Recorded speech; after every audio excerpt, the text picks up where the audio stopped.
Hello दोस्तों, आपका मेरे चैनल लाइफ हैकर पर स्वागत है। तो दोस्तों, इस वीडियो में मैं आपको बताऊंगा कि आप म्यूचुअल फंड्स में पैसा कैसे कमा सकते हो। लेकिन दोस्तों, उससे पहले आपको ये जानना ज़रूरी है कि म्यूचुअल फंड्स की जानकारी लेने से पहले आपको शेयर बाज़ार की जानकारी लेना बहुत ज़रूरी है।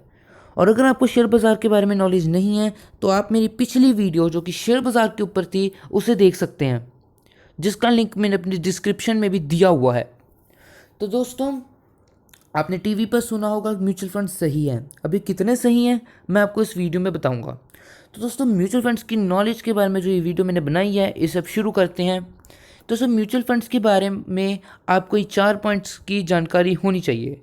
तो दोस्तों, ये 4 पॉइंट्स हैं: what are mutual funds, types of mutual funds, methods to invest in mutual funds and different schemes of mutual funds. तो दोस्तों, अब इन सारी म्यूचुअल फंड्स की जानकारी जितने भी पॉइंट्स थे मैं आपको दूंगा। दोस्तों, सबसे पहला सवाल, व्हाट आर म्यूचुअल फंड्स। दोस्तों, इसको समझाने के लिए मैं एक एग्जांपल लूँगा। एक बंदा जिसके पास 1500 रुपये हैं, उसने एमआरएफ कंपनी के शेयर्स बाय करने हैं। लेकिन दोस्तों, एमआरएफ कंपनी के शेयर्स तो 55,000 से ऊपर हैं, तो वो कैसे लेगा। दोस्तों, इस प्रॉब्लम का हल म्यूचुअल फंड्स है। म्यूचुअल फंड के अंदर ऐसे कई लोग जिन्होंने एक कंपनी में इन्वेस्ट करना है, उनके पैसे को पूल करता है और उन कंपनी का शेयर को बाय करता है। इस एग्जाम्पल में भी म्यूचुअल फंड्स द्वारा काफ़ी बंदों को इकट्ठा किया जाएगा और जब उनके पैसे 58,000 से ऊपर हो जाएंगे तो उन्हें इन कंपनी के शेयर्स में इन्वेस्ट कर दिया जाएगा और उन कंपनी के शेयर्स ले लेंगे। इससे जो बंदे उस कंपनी के शेयर्स नहीं भी ले पा रहे थे वो भी ले सकते हैं। तो इसके बाद एक क्वेश्चन आता है कि म्यूचुअल फंड्स को ये काम कौन करता है। तो दोस्तों, इसका आंसर है एसेट मैनेजमेंट कंपनीज, एएमसीज। तो दोस्तों, इसमें क्या होता है कि एसेट मैनेजमेंट कंपनीज आपके फंड को, लोगों के फंड को मैनेज करती है। फंड मैनेजिंग कंपनीज कहते हैं इन्हें। तो दोस्तों, asset management companies further fund manager appoint करती है।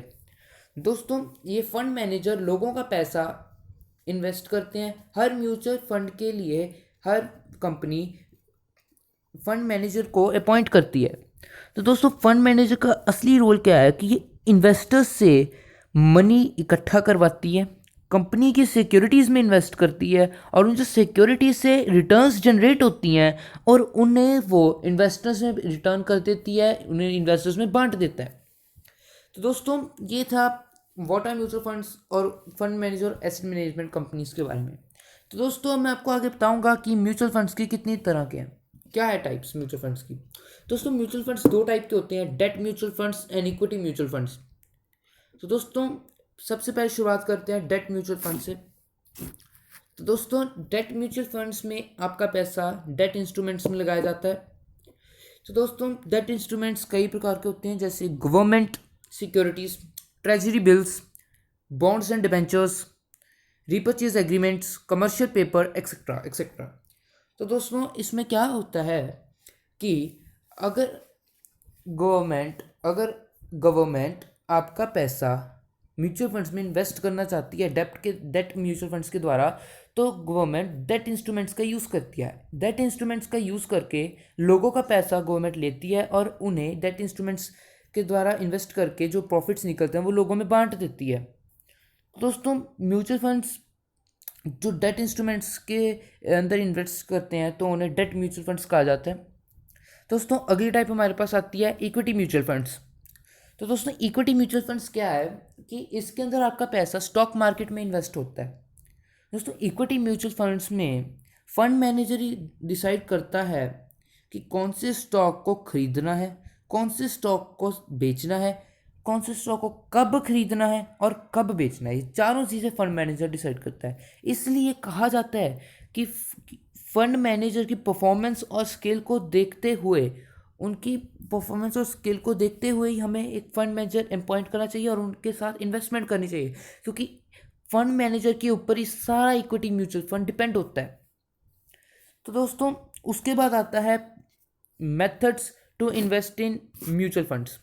तो दोस्तों, इसके दो मेथड्स होते हैं, लंप सम और सिप। तो दोस्तों, लंप सम में क्या होता है कि एक ही साथ लमसम इन्वेस्टमेंट के अंदर आप एक साथ में ही अपना सारा पैसा या अपना थोड़ी सी अमाउंट पैसे की लगा सकते हैं, इन्वेस्ट कर सकते हैं। दोस्तों लमसम के अंदर एक कंपनी में आप अपना पैसा इन्वेस्ट कर सकते हैं। इसके अंदर कोई क्वार्टरली या मंथली स्कीम नहीं होती, लेकिन सिप इससे बिल्कुल ही अलग है। लमसम में तो आप अपना सारा पैसा इकट्ठा कर सके एक कंपनी में लगा सकते हैं, लेकिन दोस्तों जो सिप है वो इससे बिल्कुल ही अलग है। तो सिप का मतलब है सिस्टमेटिक इन्वेस्टमेंट प्लान।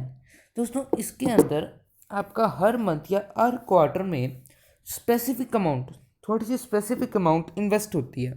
दोस्तों SIP usually auto debit facility का यूज़ करता है। जैसे अगर आपने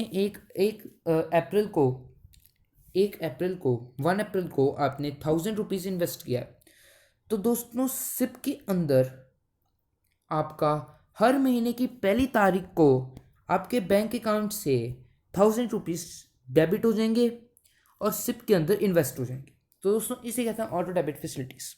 दोस्तों ये है सिप। दोस्तों उसके बाद हम जानेंगे कि नैव क्या होती है। दोस्तों म्यूचुअल फंड्स में सबसे ज़्यादा इंपॉर्टेंट होती है नॉलेज लेने के लिए नैव। दोस्तों जैसे आपको पता ही है कि हर एक कंपनी का शेयर्स होते हैं, कंपनी के शेयर्स की वैल्यू को शेयर प्राइस कहते हैं। वैसे ही म्यूचुअल फंड्स के काफ़ी यूनिट्स होते हैं, उन यूनिट्स की वैल्यू को नैव कहते हैं, नेट एसेट वैल्यू। तो दोस्तों म्यूचुअल फंड्स की वैल्यू को हम नैव से पता लगाया जा सकती है। इसमें क्या होता है कि अब नैव का क्या रोल है इन्वेस्टमेंट में, अब वो मैं आपको बताऊंगा।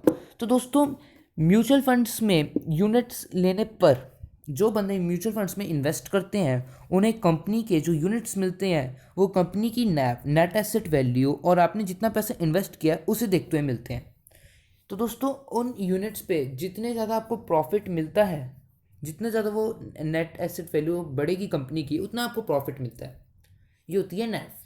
तो दोस्तों अब आपको मैं ये भी बताना चाहूँगा कि अगर आप 1 ईयर से पहले अपने जो यूनिट्स हैं उन्हें बेचते हो तो बहुत सारी कंपनी एग्जिट लोड लगाती हैं। दोस्तों ये एग्जिट लोड 0.5 से 2% का होता है। ये एक तरह का फाइन ही है। दोस्तों उसके बाद मैं आऊँगा different schemes of mutual funds पे। दोस्तों म्यूचुअल फंड्स के अंदर ये 4 मेन स्कीम्स हैं: thematic mutual funds, small cap mutual funds, mid cap mutual funds और चौथी लार्ज कैप म्यूचुअल फंड्स। तो थीमेटिक म्यूचुअल फंड्स क्या होती है, इसमें आपका पैसा अलग अलग थीम्स में इन्वेस्ट होता है, जैसे हाउसिंग, टूरिज्म और मेक इन इंडिया। तो दोस्तों ये जो मिड कैप, स्मॉल कैप और लार्ज कैप है, अब मैं इसे आपको समझाऊंगा। दोस्तों ये तीनों चीज़ें मार्केट कैपिटलाइजेशन से लिंक्ड है। दोस्तों अभी मार्केट कैपिटलाइजेशन क्या है? दोस्तों मार्केट कैपिटलाइजेशन एक वैल्यू है जिसके द्वारा, एक ऐसी वैल्यू है जिसके द्वारा मार्केट की कंपनीज को इन कैप्स में डिवाइड किया जाता है। और दोस्तों अभी कैपिटलाइजेशन कैसे निकलती है, अब वो भी मैं आपको बताऊंगा।